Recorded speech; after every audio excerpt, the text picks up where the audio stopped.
오늘 이제 레위기 두 번째 시간입니다.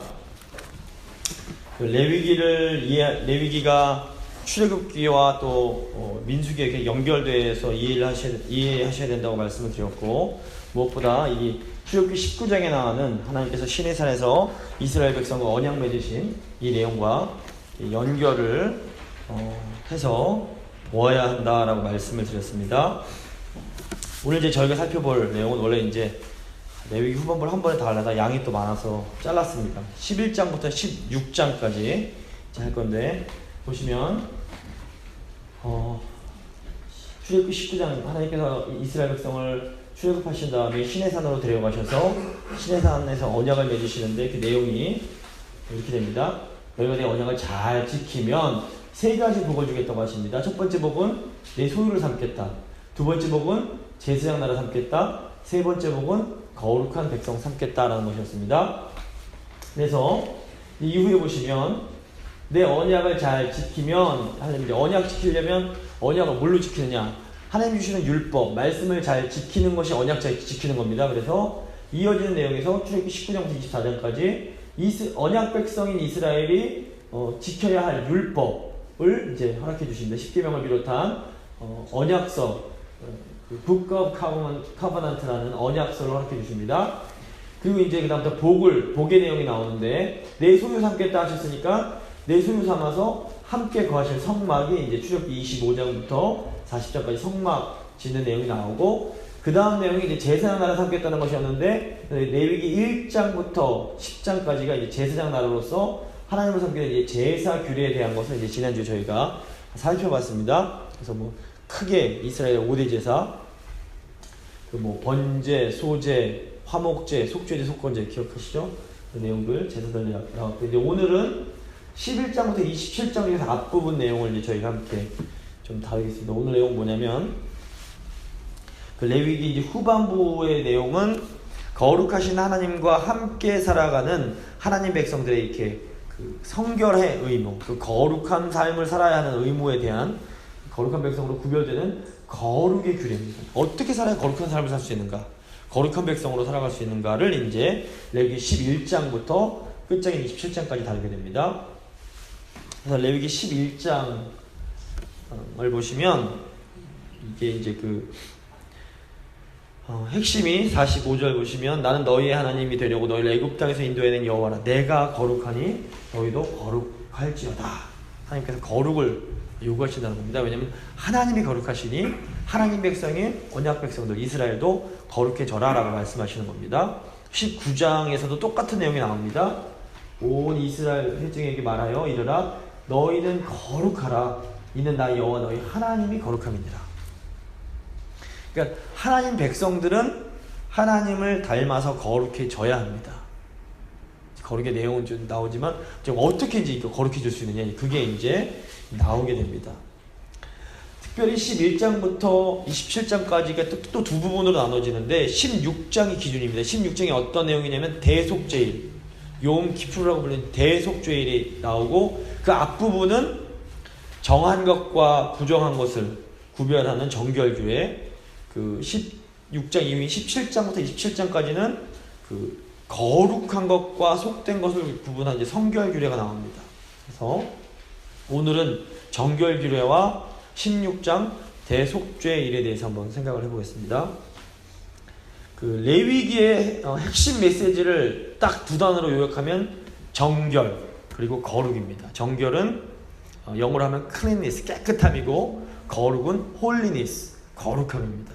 이제 거룩을 holiness를 성결이라고 부르기도 합니다. 그래서 정결과 성결 또는 깨끗함과 거룩, 그게 이제 이 레위기의 핵심 메시지라고 볼 수 있습니다. 그래서 제사장에게 주어진 가장 중요한 사명이 뭐냐면, 저희가 함께 읽은 부분입니다. 너희는 제사장 아론의 자손들을 말합니다. 너희가 거룩하고 속된 것을 분별하며 부정하고 정한 것을 분별하고. 그러니까 제사장의 사명은 뭐냐면, 성속, 거룩한 것과 속된 것을 분별하고, 또 깨끗한 것과 더러운 것을 분별해서 거룩하고 깨끗한 데 속하는 것입니다. 이 이것이 가장 핵심적인 제사장의 그 임무라고 볼 수 있습니다. 그리고 11절에 보면 자기만 제사장이 이렇게 사는 것이 아니라 하나님 백성들이 이렇게 살 수 있도록 가르치고 지도해야 할 책임이 있습니다. 그래서 중요한 게 이제 분별입니다. 이제 분별 기준을 이제 우리께 하나님께서 주시는 겁니다. 성경에 나오는 모든 만물은 네 가지 범주로 구성이 됩니다. 모든 만물은 네 가지입니다. 크게 두 가지로 하면 거룩한 것과 속된 것입니다.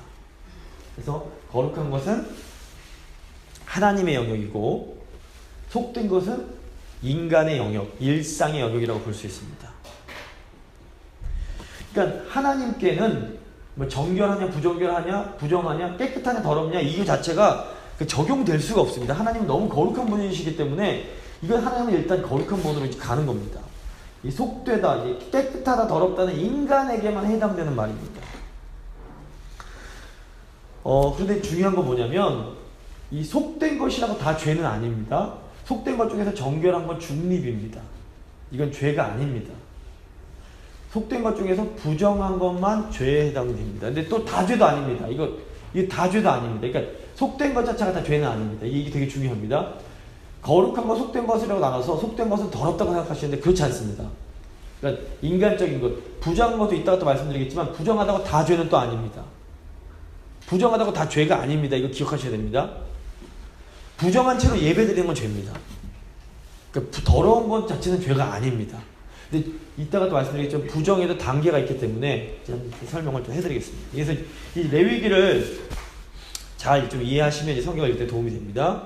자, 그럼 거룩은 뭐냐? 거룩은 히브리어로 카도쉬라고 하는데 또는 코데쉬 명사가 이렇게 나오는데 두 가지 의미가 있습니다. 하나는 분리, 하나는 완전입니다.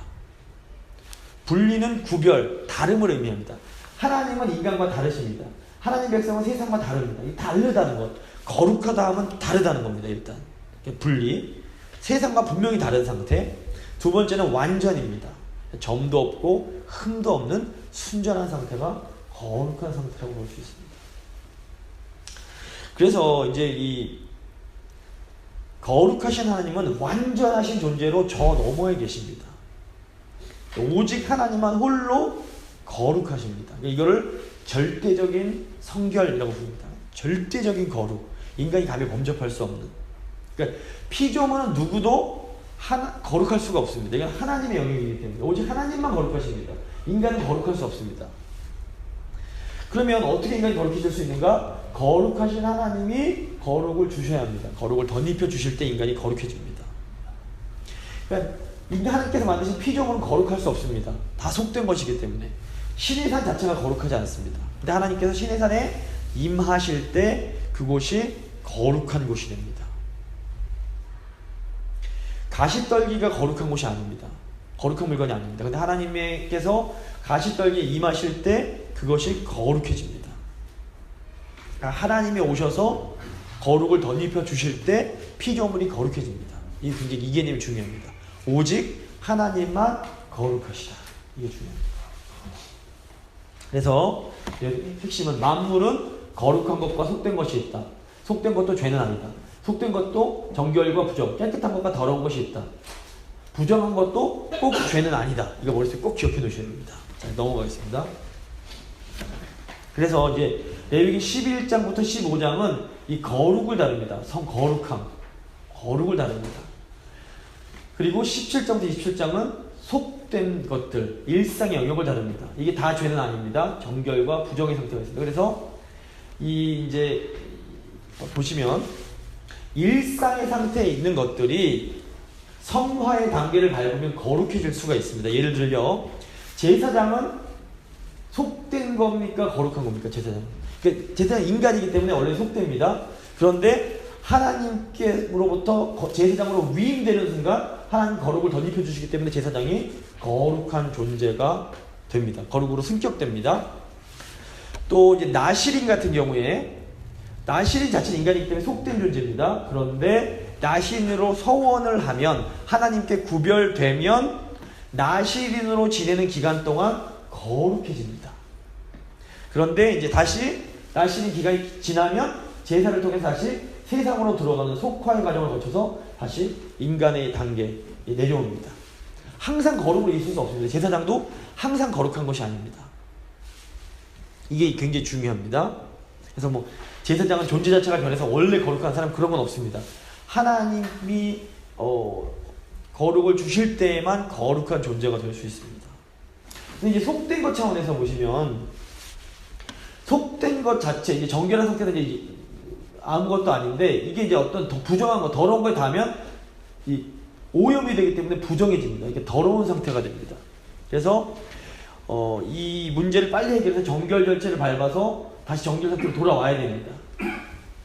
그러니까 이게 이제 어떻게 이렇게 부정이 됐을 때 어떻게 정화 단계를 거쳐서 다시 정결해질 수 있는지를 레위기가 자세히 설명을 이제 하고 있는 겁니다.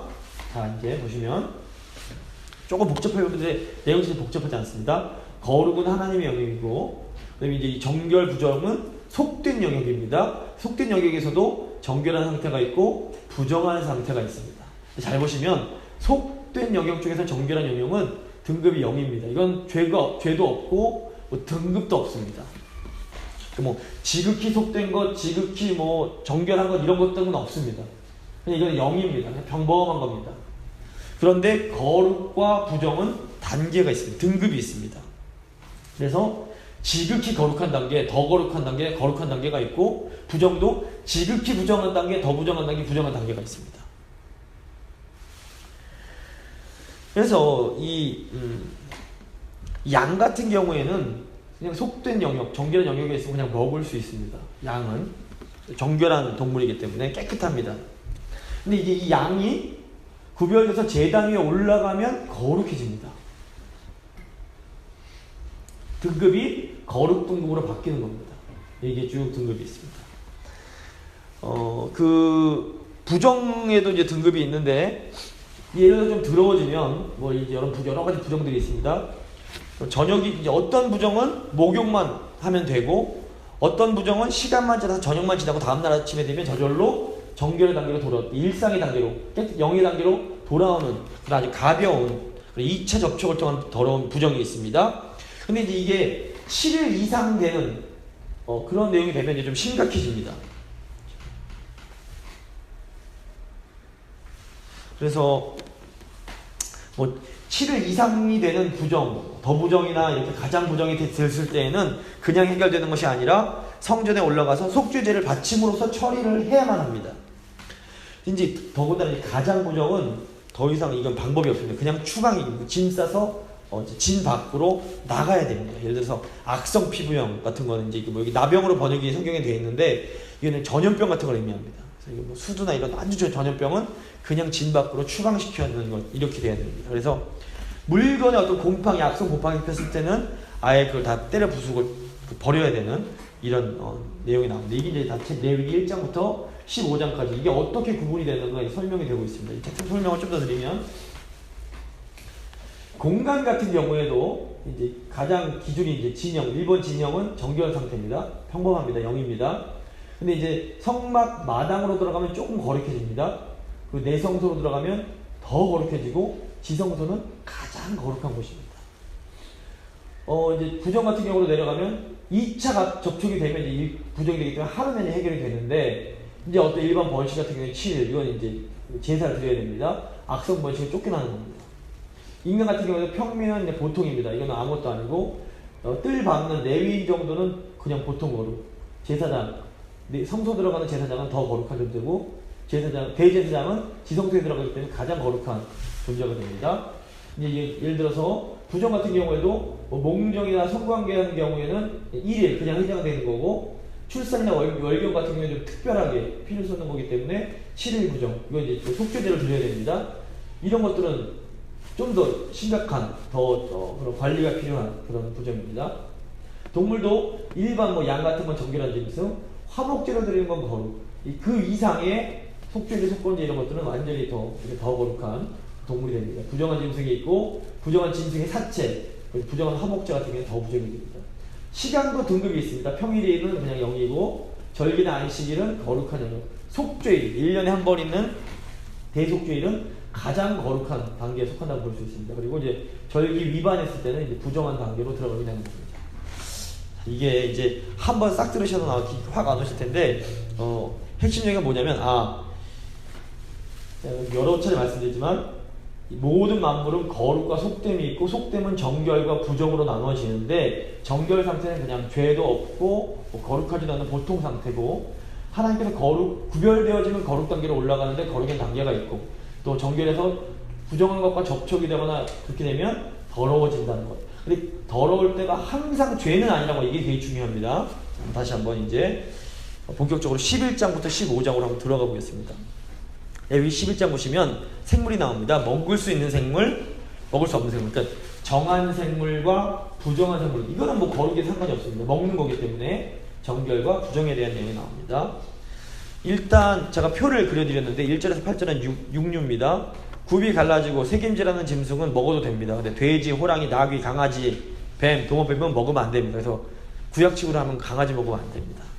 그 다음에 9절에서 12절은 어류입니다. 지느러미와 비늘이 있는 것은 먹어도 되지만 낙지, 미꾸라지, 해삼, 멍게, 홍어는 드시면 구약식으로 하면 드시면 안 됩니다. 그 다음에 이제 조류, 공중동물은 이제 20가지 못 먹는 새들만 언급이 되어 있습니다. 근데 이 못 먹는 새들의 공통점이 뭐냐면 사체를 찢어 먹거나 피를 내서 먹는 새들입니다. 썩은 시체를 먹는 새들은 먹으면 안 됩니다. 그 다음에 곤충은 대부분 혐오할 것들이었는데 다리가 있어서 뛰는 것 정도는 허용이 되고 있습니다. 나중에 왜 이렇게 구별이 되는지 설명을 다시 드리겠습니다. 그 다음에 24절에서 40절 보시면 접촉에 의한 부정을 다루는 정결법인데 음식으로 부정한 생물은 그러니까 이런 뭐 음식으로 부정한 생물들은 먹어도 접촉해도 부정해집니다. 근데 그 시체를 만져도 부정하고 또 그것이 어떤 그릇에 닿으면 그 그릇과 그 담겨 있는 것들도 다 부정해지게 됩니다. 이게 지금 보시면 더러운 것이 닿으면 그것도 더러워지는 겁니다. 더러운 곤충이 그릇에 앉으면 그 그릇도 같이 더러워진다 이 개념이 있습니다. 이제 41절에서 47절 보시면 이제 마무리 말씀인데 왜 이런 거 주느냐? 이스라엘이 부정한 것으로 더럽히지 않아야 하는 그 이유를 설명하고 있습니다. 왜냐하면 하나님이 거룩하시기에 하나님 백성도 그 신체 먹는 음식이 이제 신체와 관련이 있기 때문에 거룩해 해야 한다는 것입니다. 그래서 이게 뭐 우리는 하나님 백성이니까 우월감 가지라는 것이 아니라 우리가 믿는 하나님께서 거룩하시니까 우리도 거룩한 삶을 살아야 한다라는 그런 경외심을 가지라는 의미입니다. 12장은 출산에 관련된 얘기입니다. 사실 출산은 성경 전체를 보면 하나님께서 주시는 복입니다. 그래서 월경이나 뭐 이렇게 몸에서 피가 나오기에 이게 부정한 것인데 출산할 때도 산혈이 나오기 때문에 이게 부정의 원인이 됩니다. 근데 아까 말씀드린 것처럼 부정이 다 죄는 아닙니다. 그래서 어떤 의미에서 이게 뭐 종교적 윤리적 어떤 그 더러움이라기보다는 이 정결기간 동안 산모가 조리를 할 수 있는 그런 배려의 기간이 될 수 있습니다. 그래서 부정한 기간 동안에 접촉을 하면 안 되기 때문에 예를 들어서 남자아이를 낳으면 7일간 부정하고 33일 후에 산혈이 깨끗해지고 여자아이를 낳으면 14일 동안 부정하고 66일 후에 산혈이 깨끗해지고 정결해지게 되면 정상으로 돌아오는 겁니다. 몸이. 그러니까 이거를 이 부정이라는 개념을 정말 이렇게 더럽다 이게 아니라 격리되고 따로 놔둬야 되는 그런 상태라고 보시면 됩니다. 13장 14장은 뭐냐면 악성 피부염 및 오염에 관련된 겁니다. 이제 나병이라고 이제 번역된 단어는 짜라트라는 단어인데 히브리어인데 이게 뭐 사람뿐만 아니라 의복이나 집에도 적용이 됩니다. 그래서 이게 저희가 나병하면 보통 문둥병, 한센병을 생각하는데 이제 그 병은 아닌 것 확실합니다. 그래서 각종 피부 질환이나 곰팡이 같은 감염병을 의미합니다. 그래서 쭉 보시면 이제 13장 1절부터 46절까지는 각종 피부병을 진단하는 방법이 나오고 또 13장 47절부터 59절까지는 오염된 의복에 대한 내용, 그 다음에 14장으로 넘어가서 32절까지는 피부병에서 이제 회복된 사람이 어떻게 정결 의식을 치러 다시 이제 정결한 상태로 돌아가는지에 대한 내용이 설명이 되고 있고, 그 다음에 14장 33절부터 끝까지는 오염된 집, 가옥에 이제 관련된 집의 곰팡이 피고 이런 것에 대한 이제 규례가 이제 나오고 있습니다. 그럼 이제 15장 보시면 유출병에 관련된 내용입니다. 그래서 이제 돌아오는 주일날 마태복음 내용이 이제 이 유출병 걸린 여인이 예수님 몸을 만져서 회복되는 그런 내용이 나오는데, 유출병은 몸에서 진물이나 피가 흘러나오는 병을 말합니다. 모든 그런 병을 다 유출병이라고 불렀습니다. 특별히 15장 1절부터 18절까지는 남성의 유출에 관한 내용입니다. 그래서 1절에서 15절은 만성적인 유출병과 그에 대한 정결 예시, 16절에서 18절은 간헐적인 유출에 대한 내용이 나오고 15장 19절에서 30절은 여성의 유출에 대한 내용입니다. 19절에서 24절은 뭐 정상적인 생리라든가 이런 내용이 다뤄지고 있고 25절에서 30절은 비정상적인 유출병에 의한 부정과 정결 예식에 대한 겁니다. 그래서 이제 유출병의 부정을 경계하는 이유는 하나님의 성막을 더럽히지 않게 하려는 것입니다. 근데 자 보시면 이거 오해하시면 안 되는 게 피가 흘러나오는 게 왜 성막을 더럽히는 것이냐, 이걸 제가 좀 더 설명을 드리겠습니다. 이게 옛날에 오해를 하셔서 제가 이제 듣기에는 그 이제 저희 재건교회랑 비슷한 순장층이라고 있는데 거기서는 그 목사님이 이제 여자분들이 생리할 때 교회도 못 나오게 했다는 이런 얘기를 제가 들었는데 이제 오해에서 비롯된 겁니다. 그래서 구약 율법을 오해하신 건데 설명을 드리겠습니다. 왜 그러면 이런 규별이 왜 있는가? 보시면 정결 규례가 먹는 것, 만지는 것, 입는 것, 건강과 관련된 것, 출산, 장례 이런 실제 삶에 관련된 모든 것들을 전반적으로 다루고 있는데 이런 율법들이 오늘날 그리스도인들에게는 별로 의미가 없어 보이는 내용이 많습니다. 이 정결 부정의 기준이 잘 이해가 안 됩니다. 애기 낳는 게 왜 부정한가? 부모님 장례 치러야 되는 건 당연히 해야 되는데 왜 부정한가? 이건 뭐 월경하는 여성, 아이 낳는 어머니, 아버지 장례 지낸 아들이 왜 부정해져야 하는가? 왜 유독 문둥병만 부정한가?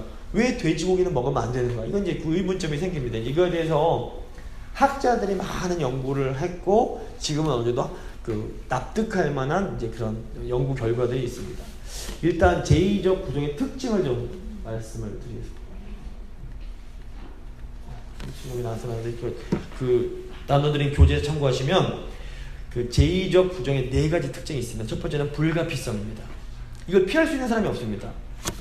그러니까 이런 여기 나오는 이제 부정은 대부분 피할 수 있는 사람이 없습니다. 일상을 살아가다 보면 다 더러워지게 돼 있습니다. 그러니까 심지어 어떤 거는 반드시 피하면 안 되는 것들도 있습니다. 여성들이 생리하는 거, 집안에 곰팡이 피는 거, 부부간 관계하는 거, 자녀 출산하는 거, 장례, 제사장의 제사 진례도 부정한 것입니다. 이 중요합니다.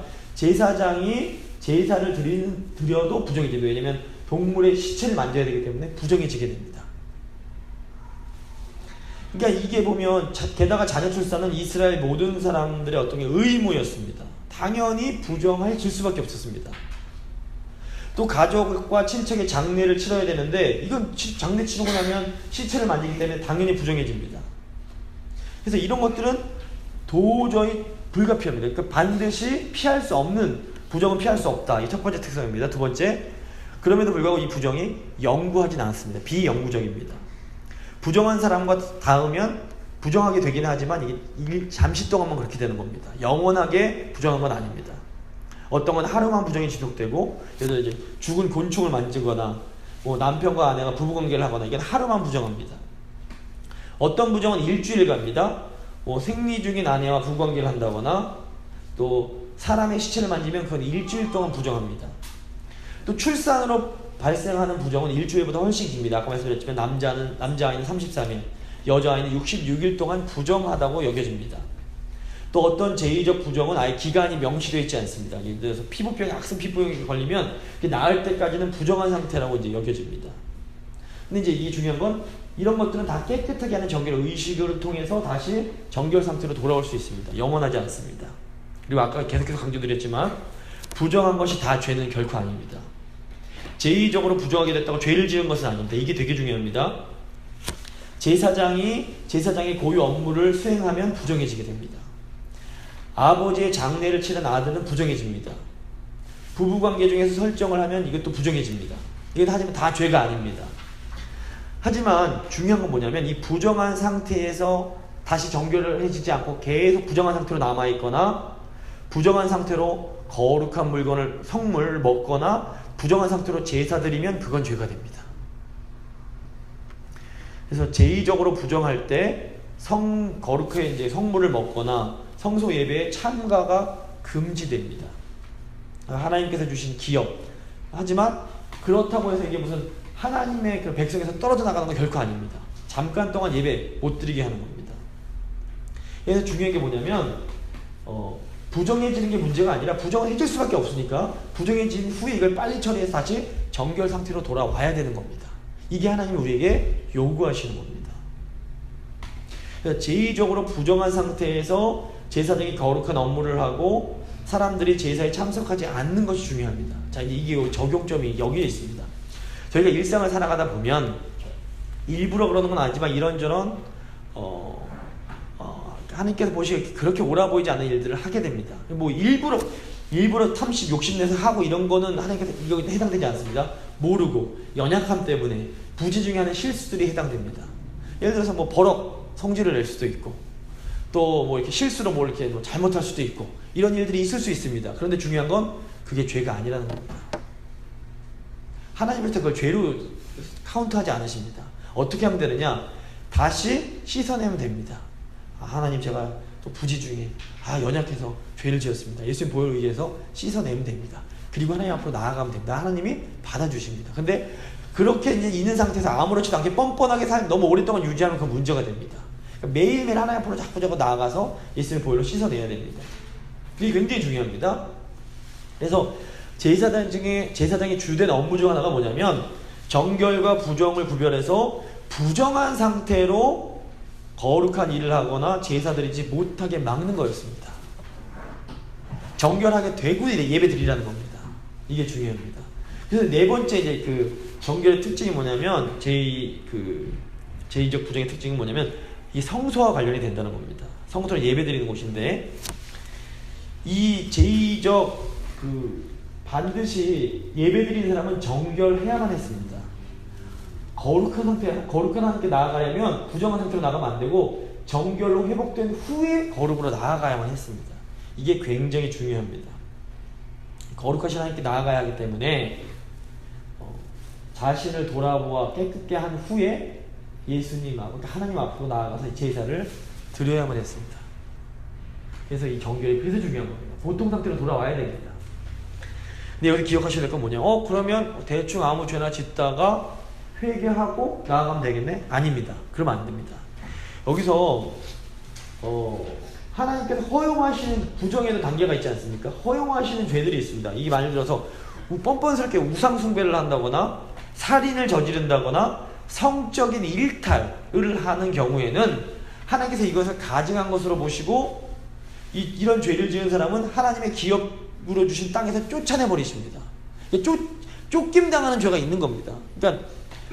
그러니까 이게 다윗처럼 실수로 이렇게 범한 죄에서 회개하면 회복될 가능성이 있지만 죄인 줄 알고 뻔뻔하게 하나님 무서운 줄 모르고 짓는 죄는 이거는 신약에서 말하는 성령을 회방한 죄에 해당할 수 있다는 겁니다. 그래서 두렵고 떨림으로 살아가야 되는 건 맞습니다. 그러니까 모르고 짓는 죄와 또 연약해서 짓는 죄와 알면서 하나님을 시험하는 죄는 분명히 차이가 있습니다. 그래서 저희가 두려워할 필요가 있습니다. 그래서 레위기 18장 24절 29절 보시면 백성 중에서 끊어진다, 땅이 토해버린다라는 이 표현이 나옵니다. 이런 무서운 죄를 지은 사람들, 고의적으로 악한 죄를 지은 사람들은 하나님께서 백성에서 끊어지게 하십니다. 그래서 이런 제의와 관련된 이런 일상과 관련된 부정은 도덕적인 부정과는 분명히 다릅니다. 도덕적 부정은 죄입니다. 그래서 도덕적 부정을 짓지 않았다고 제의적 정결이 항상 유지되는 건 아닙니다. 일상을 살아가다 보면 항상 제의적으로 하나님 보실 때 부정은 지키게 됩니다. 그러면 제의적 부정의 기준이 뭔가 이게 중요합니다. 과거에는 이제 학자들이 이거 위생과 건강과 관련된 거 아니야? 더럽고 건강을 해치는 것이 부정한 것이다. 뭐 이렇게 생각을 했는데 현재는 설득력이 없는 얘기입니다. 뭐 돼지가 몸이 안 좋다 이런 거 아닙니다. 아까 말씀드린 못 먹는 거 건강과는 상관이 없어요. 오히려 건강에 좋은 게 많고 하나님께서 부정하지 않다라고 말씀하신 식초 중에서는 독초가 있습니다. 이게 건강과는 전혀 상관이 없습니다. 고대 이스라엘 사람들이 뭐 비위생적인 것을 부정으로 말하지 않습니다. 가령 예를 들어서 배설물은 정말 더러운데 부정한 것으로 여기질 않습니다. 그래서 많은 질병들이 있었는데 그럼에도 불구하고 문둥병, 이 나병만이 부정한 것으로 여기는데 이것은 성경에서 금지된 음식이 다 뭐 이렇게 뭐 건강과 관련된 것은 아니라는 것을 저희가 알 수 있습니다. 그럼 도대체 그 정교에서 부정하게 만드는 그 기준이 뭐냐? 학자들이 이걸 두 개로 이제 짚습니다. 하나는 온전함, 순전성, 이것도 하나는 생명과 죽음입니다. 자, 이제 온전함은 뭐냐면, 그러니까 하나님 보시기 때 어떤 표준이 되는 것이 있다는 겁니다. 그래서 땅 같은 경우에는 굽이 갈라진 반추동물, 바다 같은 경우에는 지느러미와 비늘, 새들 같은 경우에는 시체를 그러니까 하나님 정해두신 표준에서 벗어나는 것들은, 온전하지 못한 것들은 부정하다는 겁니다. 그럼 왜 부정한 동물을 하나님께서 금지하셨냐?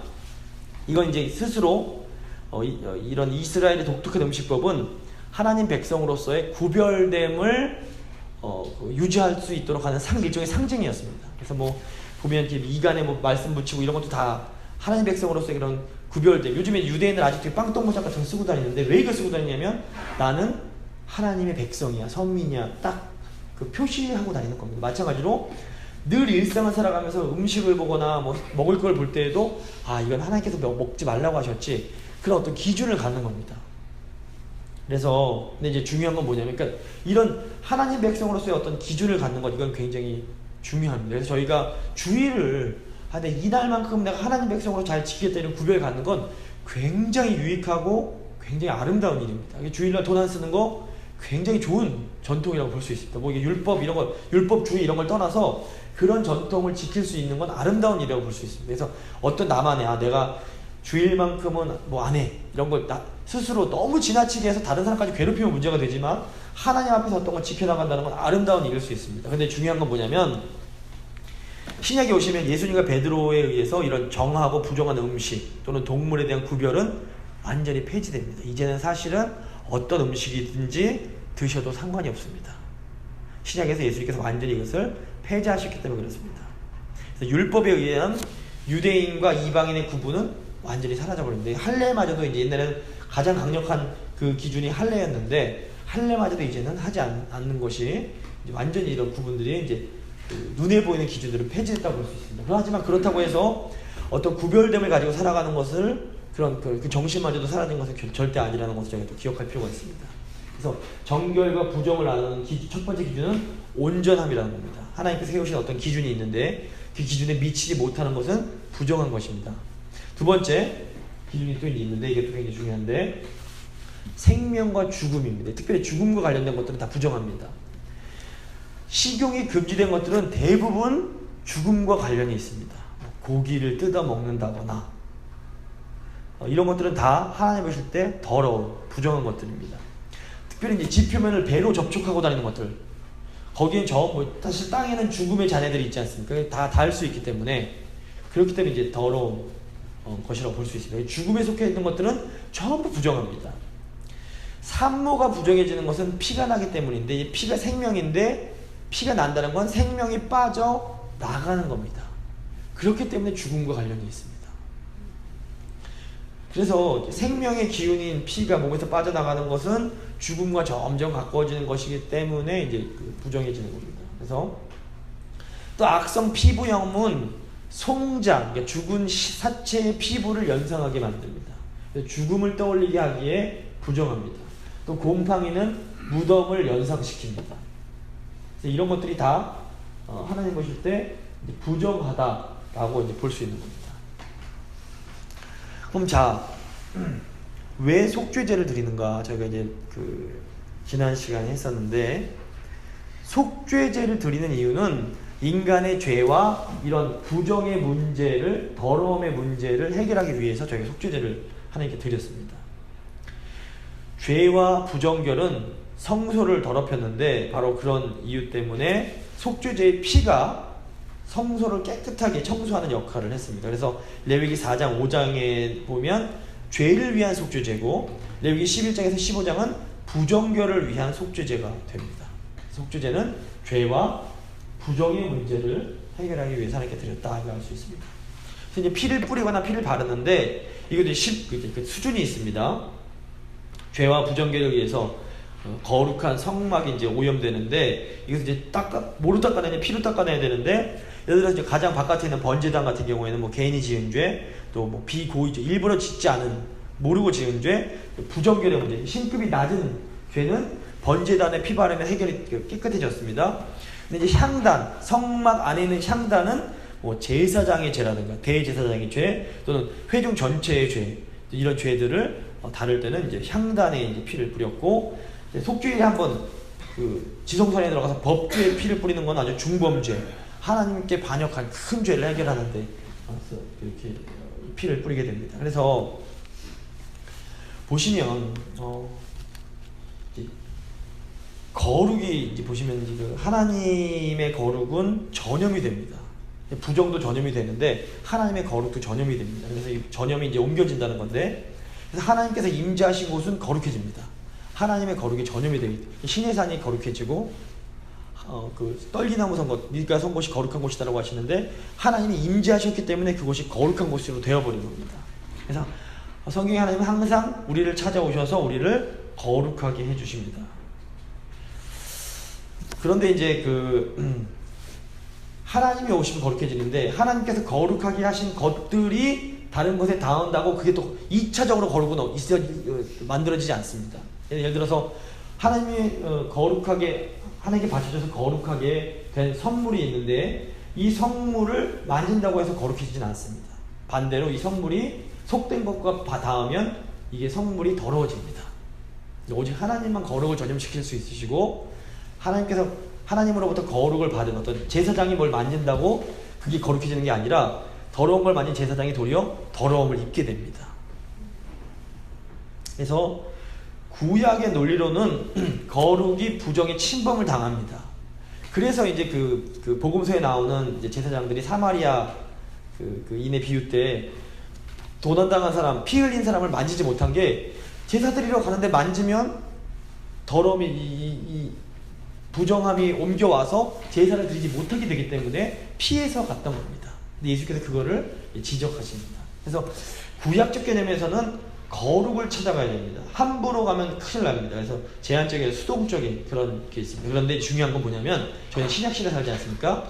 신약이 오면 이 거룩이 바뀝니다. 거룩이 역동적인 거룩 개념으로 변화가 됩니다.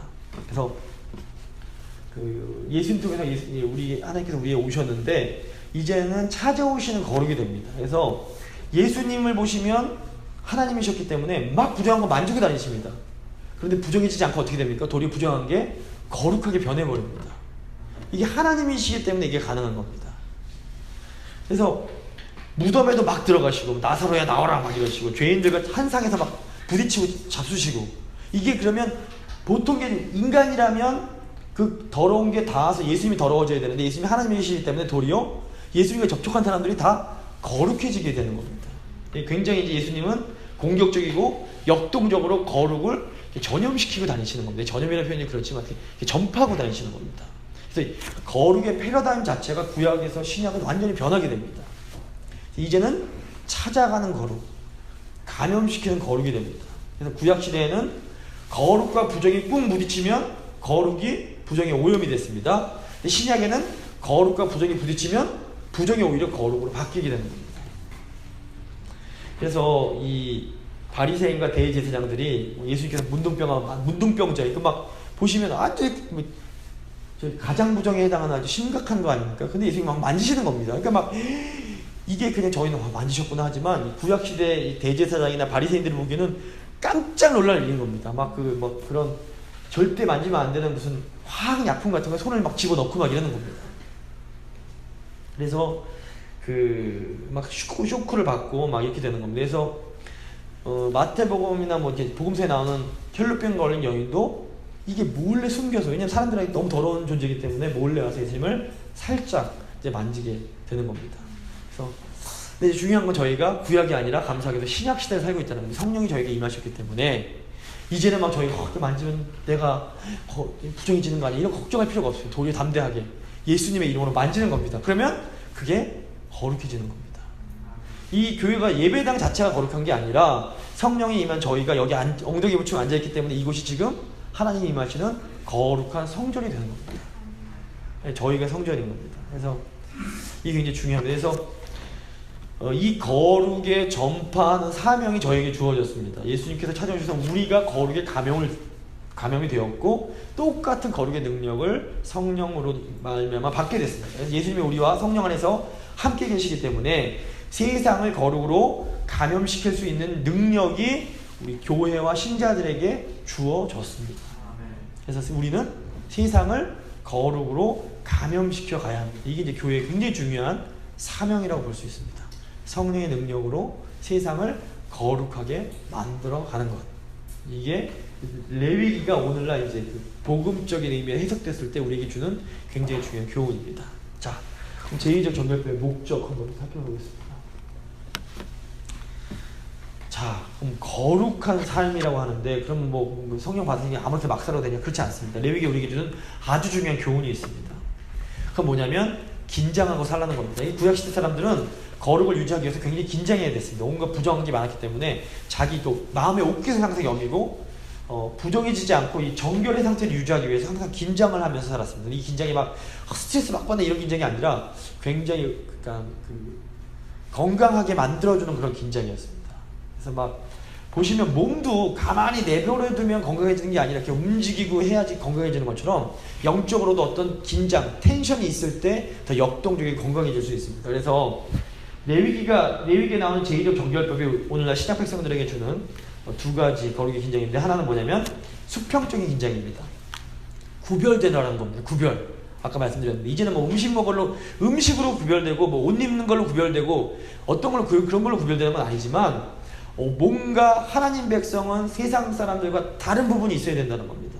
그러니까 의식하고 살아야 된다는 겁니다. 아무 생각 없이 그냥 사는 게 아니라 뭔가 나는 하나님 믿는 백성이다, 내가 하나님 자녀다라는 의식을 가지고 뭔가 다르게 살아야 된다는 겁니다. 이게 위선적으로 살아가는 의미가 절대로 아니고 뭔가 하나님을 모르는 사람들과는 다른 점이 존재해야 된다. 그런 긴장을 가지고 살아야 됩니다. 안 믿는 사람들이 다 욕심 부릴 때 한 번 욕심 참을 수 있어야 되고, 안 믿는 사람들이 다 정욕적으로 따라갈 때 그 죄를 참을 수 있는 그런 어떤 긴장들이 필요합니다. 수평적인 긴장, 이게 이제 중요하고요. 또 하나 뭐냐면 수직적인 긴장이 또 있습니다. 이거는 하나님을 의식하면서 사는 겁니다. 우리가 아무리 거룩하려고 노력해도 인간은 하나님이 아닙니다. 어쩔 수 없이 보시면 부정해질 수밖에 없는 존재들입니다. 그래서 인간이 경험할 수 없는 죽음과 또 어떤 성적인 것들을 하나님은 부정한 것으로 규정을 하십니다. 이를 통해서 하나님 우리에게 무엇을 깨닫게 하십니까? 우리가 어쩔 수 없이 죽음에 맞닿아 있는 존재들이고 하나님의 은혜, 하나님의 씻어주심이 필요한 존재들이구나 라는 것을 의식하게 하십니다. 그래서 우리는 세상 사람들에 대해서는 항상 거룩한 존재임을 기억하지만 하나님 바라보면서 하나님, 저는 죽을 죄인일 수밖에 없습니다. 이 긴장을 갖고 살아야 됩니다. 저는 죄인입니다. 저는 죽을 죄인입니다. 저는 자격이 없습니다. 늘 이 의식이 있어야 됩니다. 그랬을 때 뭐가 되냐면 16장 대속죄의 의미가 있습니다. 자, 정결도 부족하기 때문에 정결법 다 해도 부족합니다. 그래서 모르고 저희가 다 지킨다고 지켜도 모르고 지는 죄들이 있지 않습니까? 부지불식간에 이런 것들을 한 번에 다 한번 깨끗하게 씻어내는 날이 있습니다. 이제 대속죄일입니다. 그러니까 이 대속죄일은 종교력으로 이제 이제 티슈로월, 그러니까 그게 이제 이스라엘 날짜로 7월인데 우리나라로 하면 9월에서 10월 사이가 됩니다. 그래서 원래 제가 찾아봤더니 2017년 그 대속죄일이 9월 30일 날 있었다고 합니다. 그래서 이제 이 본래 고대 이스라엘에서는 이제 이 대속죄일이 있는 해, 그러니까 7월 10일이 대속죄일인데 7월 1일이 나팔절이라고 새해가 선포되는 날입니다. 그래서 9월 30일보다 10일 전 9월 20일이 이스라엘 종교력에서는 새해였던 겁니다. 구약적으로 보면 이제 이게 새해가 시작되고 10일 지나면서 대청소 한번, 영혼의 대청소를 한번 싹 하고 이제 한 해를 시작하는 겁니다. 이제 이 개념입니다. 그래서 이 대속죄일 때 어떻게 하냐면 16장에 보면 나오시는데 이제 숫송아리 한 마리를 이제 속죄제로 일단 드립니다. 그리고 수염소 2마리를 가져와서 제비를 뽑습니다. 그래서 한 마리는 속죄제로 하나님께 드리고 다른 한 마리는 그 스케이프고트, 속죄 염소로 삼습니다. 이 속죄 염소 위에 이제 대제사장 아론이 백성들을 대표해서 안수를 합니다. 그러면 백성들의 다 그 많은 죄가 이 아사셀 염소에게 다 옮겨집니다. 그리고 이 염소를 어떻게 하냐면 광야로 보내버립니다. 이 광야가 어떤 곳이냐면 막 맹수들이 사는 곳입니다. 이 아사셀 염소는, 광야로 간 아사셀 염소는 다시는 이스라엘 진으로 돌아오지 못합니다. 이게 무슨 의미가 있냐면 하나님께서 모든 백성들의 죄를 그 염소에다 다 집어넣게 한 다음에 그 염소를 이렇게 싹 사라지게 하심으로 죄를 도말해 버리신다라는 그런 영적인 의미가 있습니다. 그래서 이 아사셀 염소로 제사 드림으로 거룩함이 완성이 됩니다. 그래서 구약에 나오는 굉장히 특별한 두 가지 제사가 있는데, 하나가 이제 이 레위기 16장에 나오는 아사셀 염소 제사와 민수기 9장에 나오는 붉은 암소가지 제사가 있습니다. 민수기 나올 할 때 또 이제 설명을 드리겠습니다. 이거는 당시 이제 고대 근동 이스라엘 외에는 다른 나라에서는 전혀 찾아볼 수 없는 그런 종류의 이제 제사였다고 볼 수 있습니다. 그래서 이 아사셀을 아사셀이 이제 그 광야로 나가면 이 아사셀은 100% 죽습니다. 영원히 죄가 백성들에게 돌아오지 못합니다. 그래서 아사셀이라는 단어가 무슨 의미냐면 영어로 remove, 제거하다, 치워버린다는 뜻입니다. 백성들의 죄를 완전히 제거해 버리는 것입니다. 라틴어로 이제 에미사리우스, 영어로 scapegoat, 속죄 염소라고 이제 번역이 됩니다. 그래서 이제 자, 중요한 건 이 아사셀이 누구를 예표합니까? 예수 그리스도를 의미합니다. 그래서 하나님께서 모든 백성의 죄를 예수님의 그 몸에 담으셔서 다시는 우리에게 돌아오지 않게 하십니다. 이제 이게 저희가 그 종교개혁 때 배웠던 아름다운 교환, 칭의 개념입니다. 우리의 죄가 믿음을 통해서 예수님께로 다 전가되고 예수님의 의가 우리에게 다 전가돼서 아주 아름다운 교환이 이루어지는 겁니다. 우리의 죄는 예수님 안에서 완전히 도말되는 겁니다. 그래서 이 수직적인 관계를 위한 희생 제의의 완성은 결국에는 뭐냐면 하나님의 은혜로 말미암은 속죄로 완성이 됩니다. 그래서 우리가 하나님 안에서 죄사함의 이 자유와 그 은혜를 누릴 수가 있게 되는 겁니다. 그래서 이 16장이 어떻게 보면 제사의 속죄 제사의 절정이라고 볼 수 있습니다. 말씀을 좀 내용이 중요하기 때문에 말씀을 좀 많이 나누는데요. 말씀 정리하겠습니다. 오늘 두 가지를 좀 생각을 해보시면 좋겠는데, 하나는 속죄입니다. 그러니까 어쨌건 이 모든 이런 것들을 통해서 하나님께 우리에게 주시고자 하시는 것은 죄사함입니다. 죄사함을 왜 우리에게 주고자 하시느냐? 이제 그 죄사함을 받을 때 우리가 하나님을 온전히 이제 정결해졌을 때에 하나님을 예배할 수 있고, 하나님을 예배할 때만이 하나님의 생명이 우리에게 주어질 수 있기 때문입니다. 그래서 하나님이 예수 그리스도를 통해서 우리를 속죄해 주셨고 우리에게 생명을 공급해 주십니다. 그럼 여기서 끝이냐? 그렇지 않습니다. 생명을 받은 우리가 이제 이 땅을 살아가야 할 때에 어떤 그런 거룩한 긴장들이 필요합니다. 아까 말씀드린 것처럼 우리가 세상과 구별되어야 하는 긴장.